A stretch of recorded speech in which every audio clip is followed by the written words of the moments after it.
Hey Rockstar, Steve aka Void here. Welcome to another episode of RIFFSTARTER, where I help you play your favorite riffs from day one by removing those annoying speed bumps and roadblocks that slow you down. So all the strategies and techniques from the show can be found in my best-selling book, Practice Less, Play More, which you can find at playsongsfaster.com. All right, welcome to RIFFSTARTER. I'm so excited about today's episode. This is going to be a really fun riff that we're going to be focusing on today. First and foremost, let me know if you're watching live. Let me know, even if you're watching the replay, just say hello in the chat. Always good to hear from you. And yeah, this riff, if you are a Rush fan, you are going to love this one. Spirit of Radio, or the Spirit of Radio, or the Spirit of the Radio. I mean, I don't even know how. I think it's the Spirit of Radio, a song that is an homage to to technology. Rush is a pretty awesome band.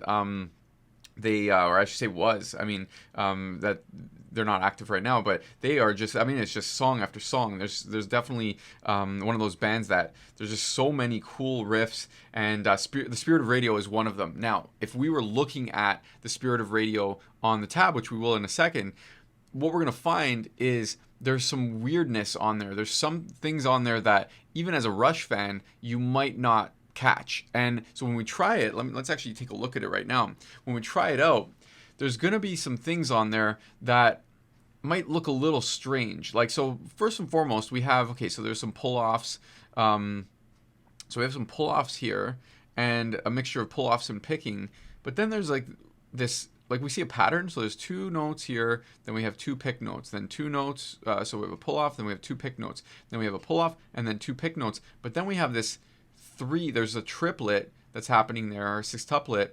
There's three that we have to cram in there. And so when we try this out, typically as guitar players, what we'll do is we'll just start from the beginning and then we'll go left to right, and we'll go slowly, and we'll do something like this. And we'll play the next note. We'll just do our best. And then we'll like end up over here, and it's like, okay, what's this move here? We go. And now, how I just played that there, it's not necessarily that that's wrong. It's just that it's not as, it's not as efficient as it can be. Okay, it's not as efficient as it can be. And what I mean by efficient, I mean from a practice standpoint. And so what we want to do, instead of trying to match our current skill level to the level of the riff, we want to match the riff to our current skill level, and that's how we play from day one. Okay, and then from there, we upgrade until it sounds like the original, or until we're satisfied. Now with this particular riff, there's actually a little bit, it's like a little complex on how we, like the little machine we have to build. The final version of the riff, the face value version as I would call it, it would have like what you saw at the beginning of the episode. It's got this little like skip in it.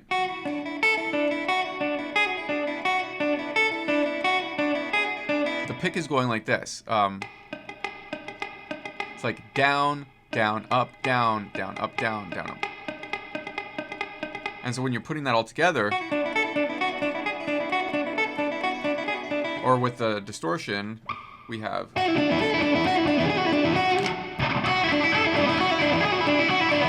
So that's cool and all, but it's not necessarily straightforward. So if the riff is always sounding broken, or if it's too slow, you can never speed it up, it's because there's this complexity in here that we have to change, and slowing it down isn't necessarily going to fix it. What we want to do instead is we want to simplify it. And that's what we do here on RIFFSTARTER, is we match the riff to your current skill level. Okay? And so I'm going to share some ideas of how I think that we can do that. First and foremost, it's funny because when I was learning this riff, or when I was reviewing this riff, this morning, I thought it was one way, and then I looked at the tab, I'm like, oh yeah, it's that way. So check this out. So this riff here, I thought that it was going to be pull off on the first string, and then pull off on the second string, where it's just a picked note, and then a picked note. So a picked note, then a pull off, pick note, then a pull off. That's what I thought that it was, and then just repeating that pattern. Pick, pull off, pick, pull off, pick, pull off, pick, pull off. That's what I thought it was. I'm like, oh, that's actually not that bad. But then I remembered, because I looked at the tab, I remembered that it was actually pick, pull off, pick, pick, pick, pull off, pick, pick. And any extra picks in there are typically going to make things it's going to trip you up. They're going to be those speed bumps that slow you down or sound a bit staggered. So the first simplification is actually going to be the mistake that I made, which is going to be if we pick, pull off, pick, pull off. So we have pick, pull off, pick, pull off, pick, pull off, pick, pull off. So if we do that, then all of a sudden that's going to start to be easier than what's shown on the tab. So we can always, the tab is just a suggestion, okay? The tab is like showing the essence of the track, and it's not necessarily even accurate. Now in this case it is, but you don't have to do this. It's not like it's gospel. Like, you don't have to play what's on the tab. You can always modify it. So by going from here to just this,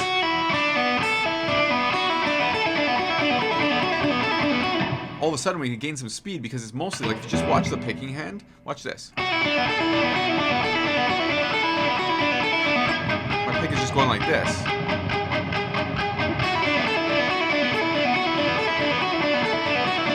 Really, my index finger and middle finger and ring finger, like, so the fretting hand is starting a little pull off in there. And then if I do the other notes,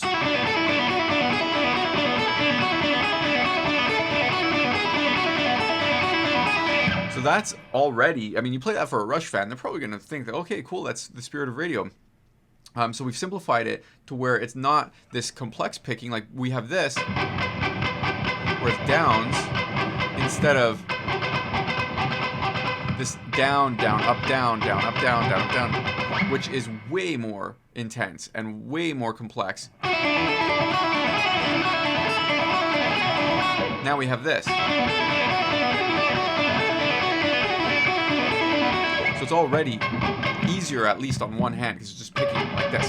Now, the other thing is that we don't want to, we want to probably remove the triplet, this thing here, and we'll probably just make it nice and uniform. So it would go 2, 3, 5, 3, 2, 3, 4, 3. So it wouldn't be, it's just, so we simplify that move there, and we go,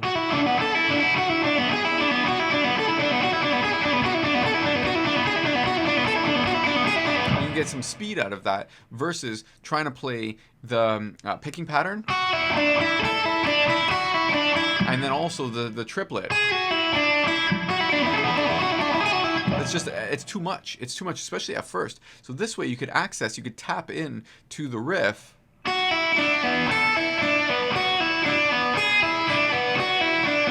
That's the way that I thought that it was originally anyway, and I was a big Rush fan. So it wasn't until I got into the tab that I realized that, oh, he's actually playing that little triplet in there. And it's a little bit, I don't want to say like showing off, but like it's a little bit unnecessary. I don't think that like the riff needs that, but also because the flanger is on there, there's a flanger effect. It's kind of like making it a bit blurry anyway. So I always thought that the riff was this.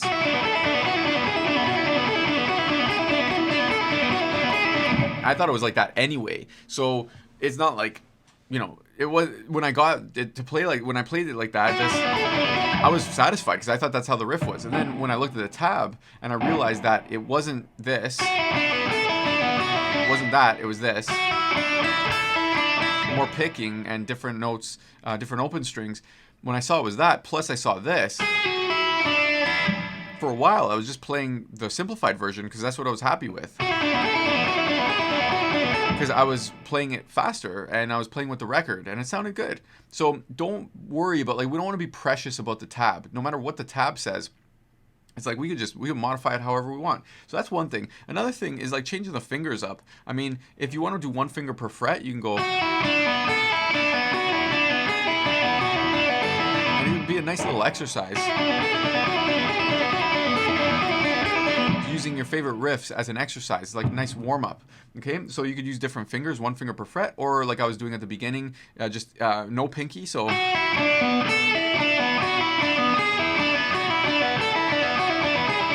that, so no pinky, so we change the fingers, that could also help. And then, like I said, no triplet. But the cool thing is once we could play it like that, then what we can get from there is, like, first of all, we have a playing version that we're happy with, and then we're playing along with the record. But then we can also go back to practice, and we can actually incorporate, we could upgrade to that little triplet. So we can go like this. And it's going to be way easier to do that once we have the first version, the play from day one version. It's going to be way easier to do the little triplet.